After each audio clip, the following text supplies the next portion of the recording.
This is Planet 76, your source for all things Philadelphia 76ers. We've got another great episode coming your way today, and we're cleared for takeoff. Let's go.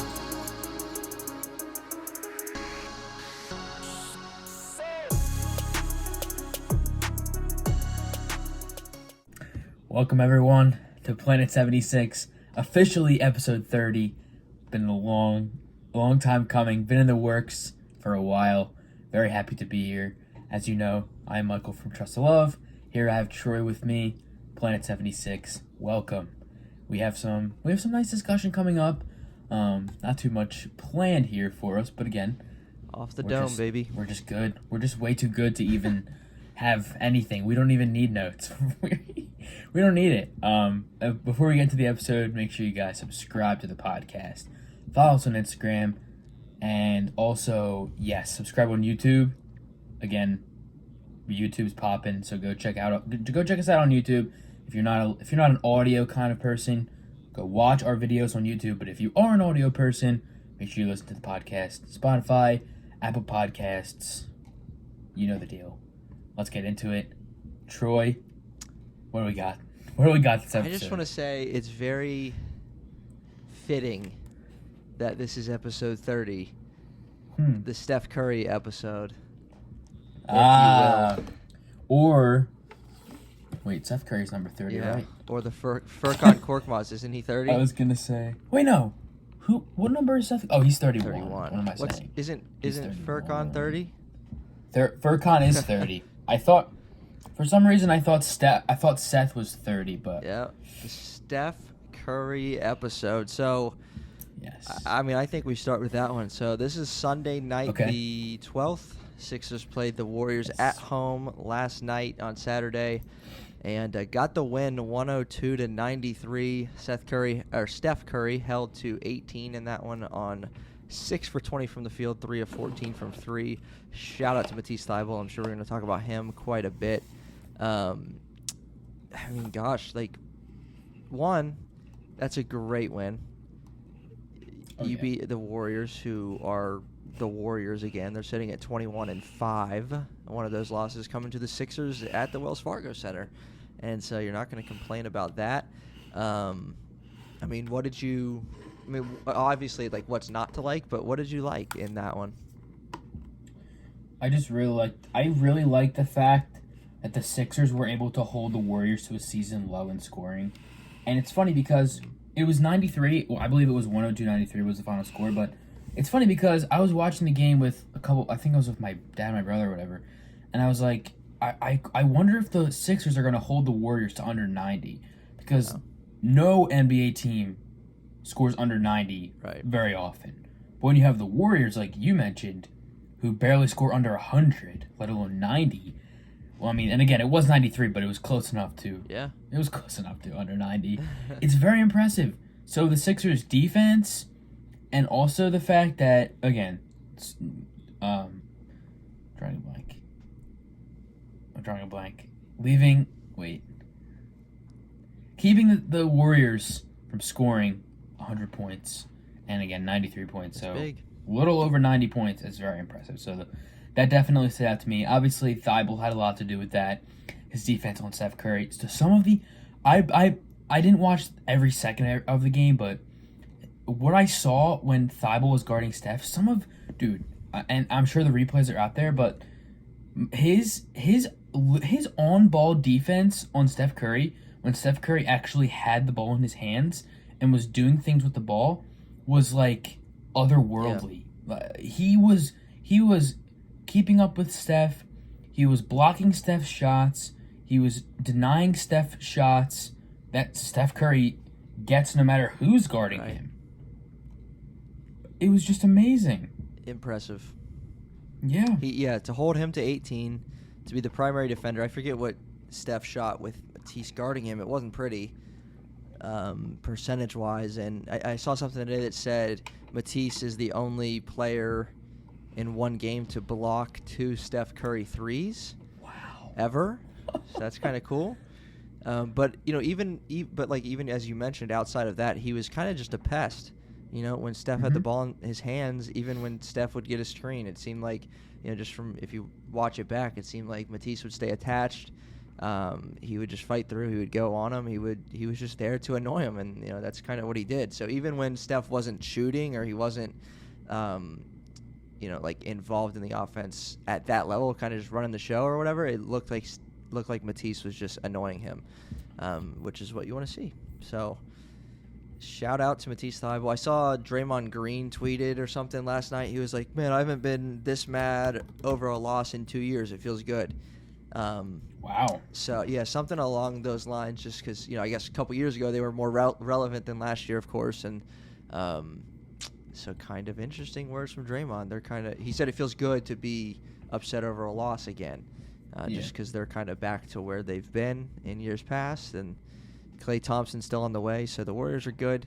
And just really, really good to get this win. I remember I was at a Christmas party last night. I didn't catch this one. So I was obviously checking my phone a couple times, and I looked. I want to say, gosh, I don't know, around like 10 o'clock. It was like middle of the third quarter, late third quarter, and the Sixers were down like 8 or 9 or something like that. Yeah. I don't know if that sounds right, but I think they were down 8 or 9, and I was like, oh boy. Yeah, I was like, I don't think we're gonna win. Again, that's coming from someone who didn't watch anything. I'm like, we're down, heading to the fourth, not looking good, and then look a little bit later and the Sixers win. So it's like, wow. So what, if you can fill me in and remind everybody else, what went right for the Sixers in the fourth quarter of that one?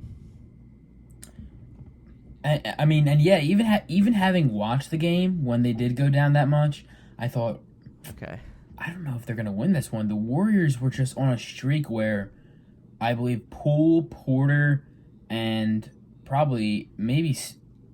I'm not sure who else were just draining threes. I think Poole hit 2 threes in a row at one point, and I was thinking, wow, this is really not looking good. But their defense really is what kept them in the game, and a lot of that came from denying Steph shots. A lot of that came from Draymond getting in foul trouble because he also is a main facilitator of their offense, especially when Steph isn't on the court. So if he's in foul trouble, Warriors... It'll be easy. It's easier to defend the Warriors, and again, especially when Steph isn't on the court. So their defense was amazing, especially again with Thybulle. Embiid played some good defense as well. So really, just overall team defense was awesome. Yeah. Probably one of the best, if not the best, defensive game for the Sixers as a team last night. Very good. This season it is. I meant to say this season. Right. Well, that's good. Yeah, I mean, the numbers don't lie. You hold the Warriors to 93, and you're able to do that, especially, again, doing what you did in the fourth quarter to secure the win was huge. I don't know what the Warriors scored in the fourth. I'm going to find out. I think it was around 20. Yeah. So the Sixers went into the fourth quarter down by 3. And outscored the Warriors 32-20 in the fourth quarter. You love to see that.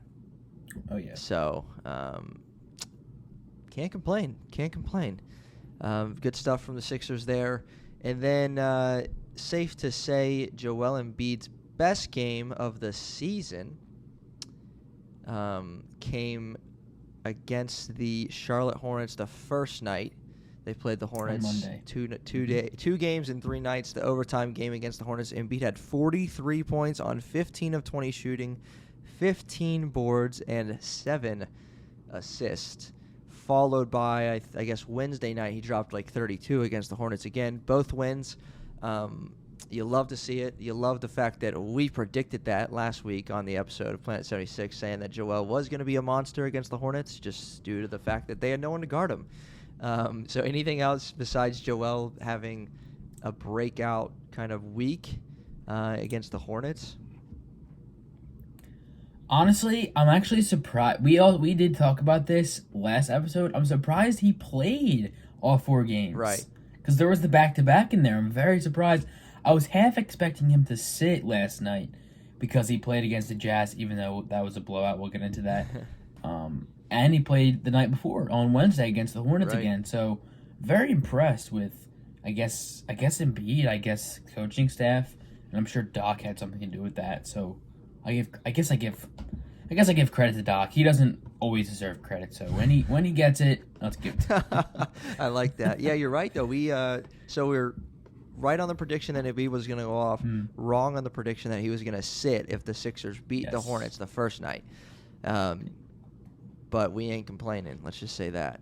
Yep. So Embiid, safe to say, I think, I'm just going to go ahead and do it. I don't even know whose turn it is to give it out, but I'm going to say Joel Embiid, player of the week here on Planet 76. Well-deserved from the big fella. Love to see him continue this kind of play moving forward. Do we go into the Jazz? So we played the Utah on Thursday. It was not pretty. At home. Why wasn't it pretty? I got to remember what even happened in that one. Well, I mean, they lost by 22. Yeah. I mean, not really. Wait, more than 22. Lost by... No, it was 22. 22. 22, yeah. They were... Let me look. They were down 7 at half. Yeah. And then just kind of lost it. Strong first quarter in that one. Strong second, third, and fourth from the Jazz, pretty much, and put them away. It felt good early. Yeah. I do remember that. That's usually how it goes against a team like the Jazz. One of the best regular season teams I've ever. And I heavily emphasize regular season team because we know how they do in the playoffs. This is true. So I heavily emphasize regular season team. But again, I'm not trying to like slander anybody or whatever, but yeah, they had a lot of guys play well in that one. They made 15 threes. Yeah. Sixers, that's the story. Sixers were 6 for 33. I forgot about that. That'll do it. That'll do it. Say no more. That'll do it. Rudy Gobert had a very good game. Someone I don't like giving credit to often, but he had 17 and 21. Pretty solid. Mm-hmm. You'll take that if you are Rudy Gobert and the Utah Jazz. But now I'm on the web. I got like an ad playing in my ear. I couldn't hear anything. Oh, jeez. There we go. Okay, so, yeah. Where else? I mean, nothing much. Again, like, Sixers just couldn't keep up. The Jazz are a very three-point oriented team. They take a lot of threes, and they make a lot of threes. A lot of guys who are capable three-point shooters, and not much the Sixers could have done against that because, again, it's like, and their defense is really good as well. Again, you mentioned Rudy Gobert. Not a fan of Rudy Gobert personally as a player. He's just kind of boring, but I can't not give him credit because he does what he's supposed to do. He's basically the whole Jazz defense, aside for a couple of guys they have on the perimeter, but got to give credit where credit's due. Jazz are a good team, and yeah, this happened last time. The Sixers played the Jazz, except I think Embiid wasn't playing, but either way. Yeah. I'm going to ask you a question about a specific player on the Sixers. All right. And I want to see what your take is. So someone that's been in the news a little bit, at least in Sixers world, has been Tobias Harris, kind of receiving, maybe not as much like this week, but I've noticed it over the past 2-3 weeks, just receiving slander, if you will. Kind of receiving some hate, kind of receiving some, like, a lot of people throw the contract out there about his max deal and all that kind of thing. A lot of people throw the, I don't even know. He hasn't improved in this area or that area. I remember you had I don't even remember the context of your post about Tobias Harris maybe last week on Trust the Love.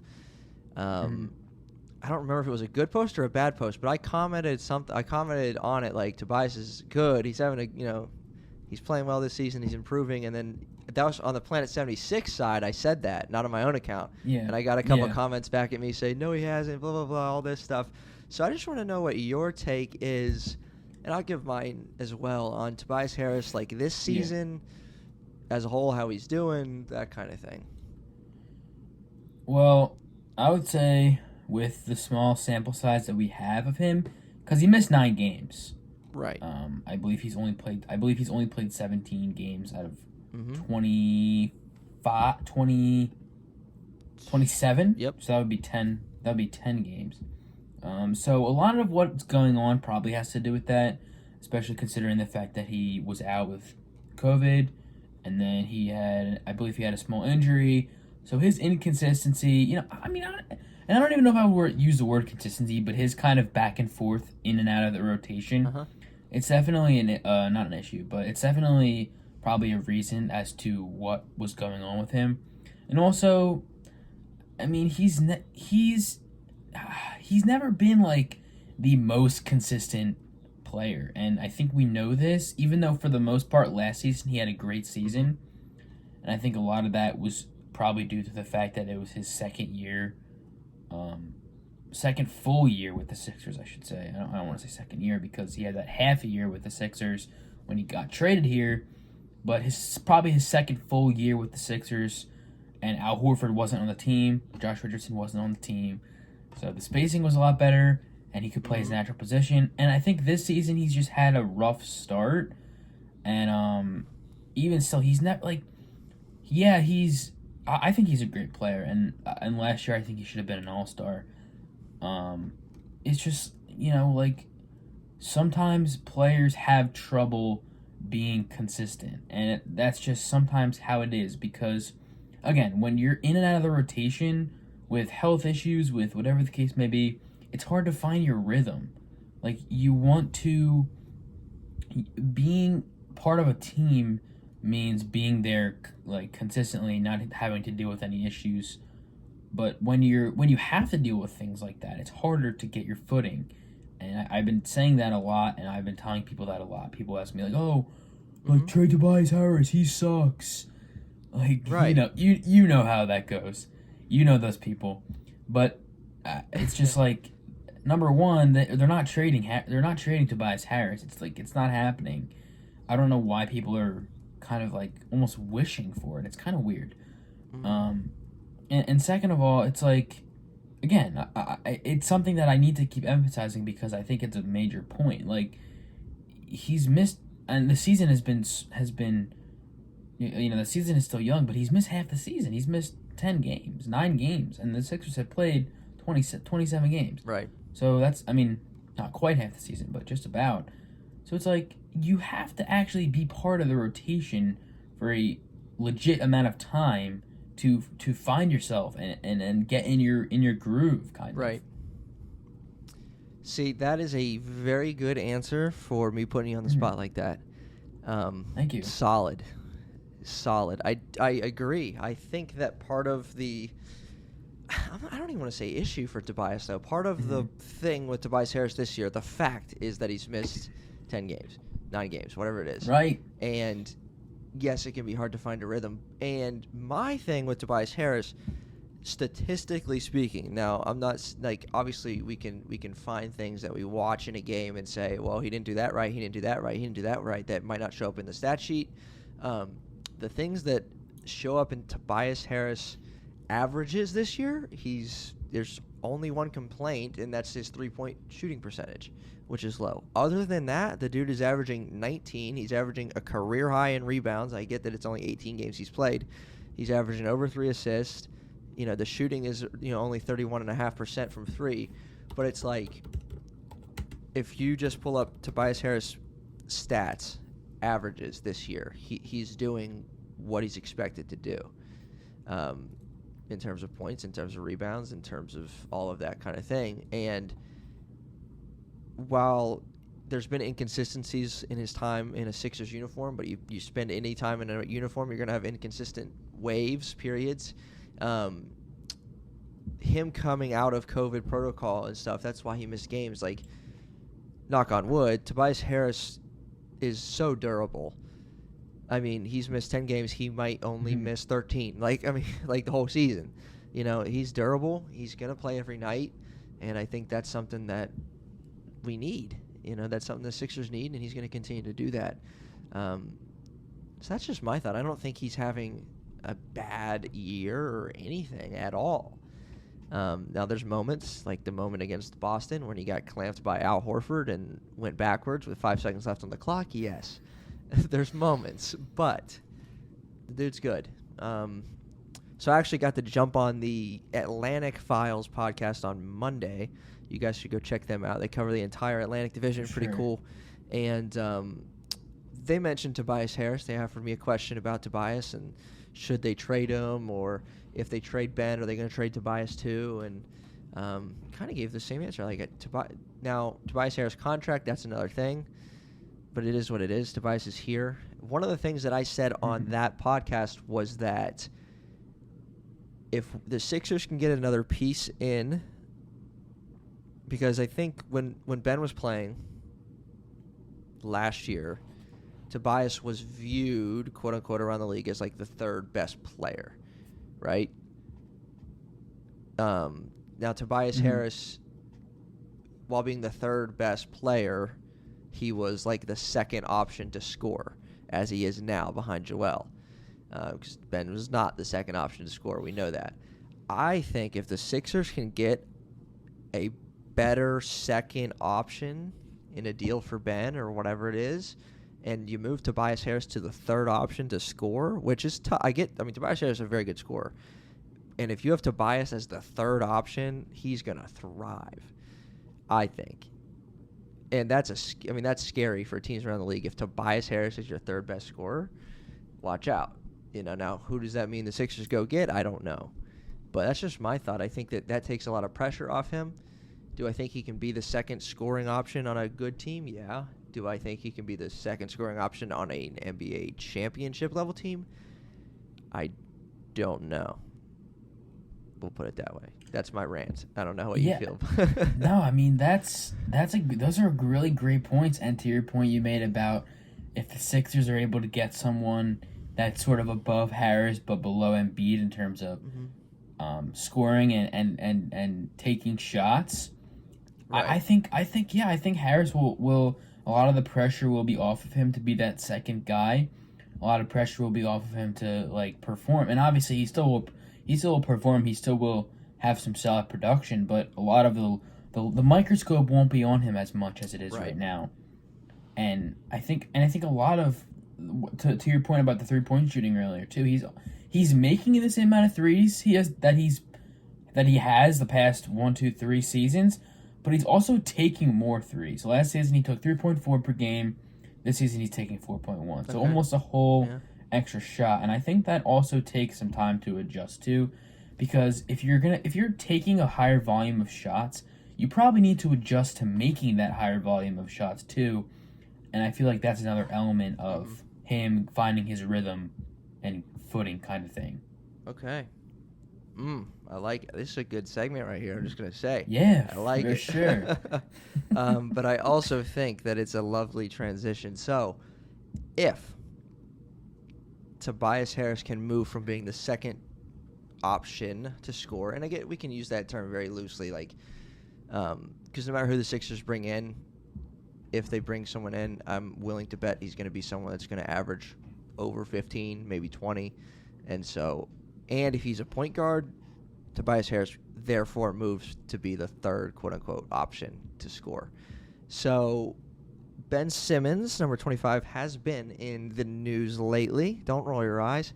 And he's been in the news in Sixers world. He's been in the news in the NBA world. The rumor is, and it seems to be not even a rumor, it seems to be fact, that talks are heating up for Ben. Sixers are looking for 2-team deals, 3-team deals, looking to bring in somebody.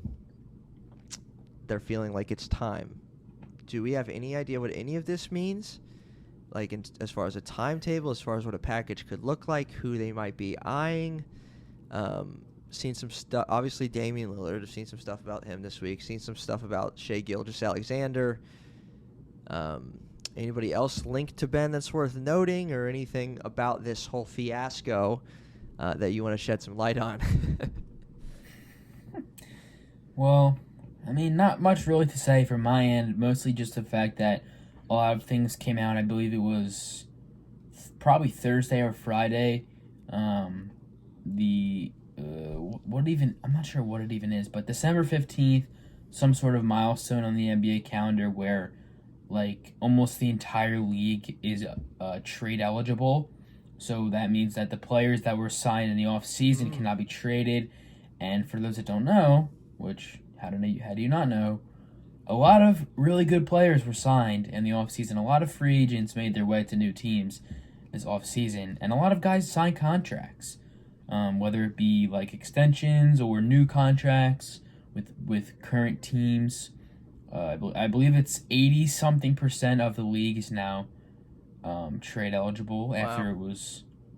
I'm not sure what percentage it was before, but most of the league is going to be trade eligible on the 15th of December. So a lot of news was coming out that things could happen then. This guy could go here. So that's all I got. Yeah. So I don't know if it's just wishful thinking, but it seems like it could be soon where the Sixers fill the void. Because that's what it is. I mean, this isn't, what is he, a 3-time All-Star? First-team all-defensive guy that hasn't played a minute for the Sixers, and the Sixers are 15-12 without him. And to get something in return, and I don't know what it's going to be, because even I think I saw a post that you said, it was hilarious. I was laughing on Trust to Love. It was, I don't know if it was Woj, but about like the tier level that they were looking for to get to get in return. They were like, what was it? It was like somehow Damian Lillard and Shai Gilgeous-Alexander in the same sentence. Right? What was it?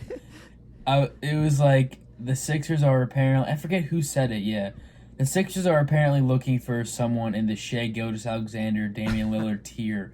And I said, what tier? And I said, Dame and Shai are not even in the same, what word did I use? Not even in the same stratosphere. Realm or something. Yeah, who knows? Stratosphere or something like that. Yeah, that's a very large tier if those two are in the same one. Yeah. Let's just say that. Oh, very all-encompassing tier. Yeah.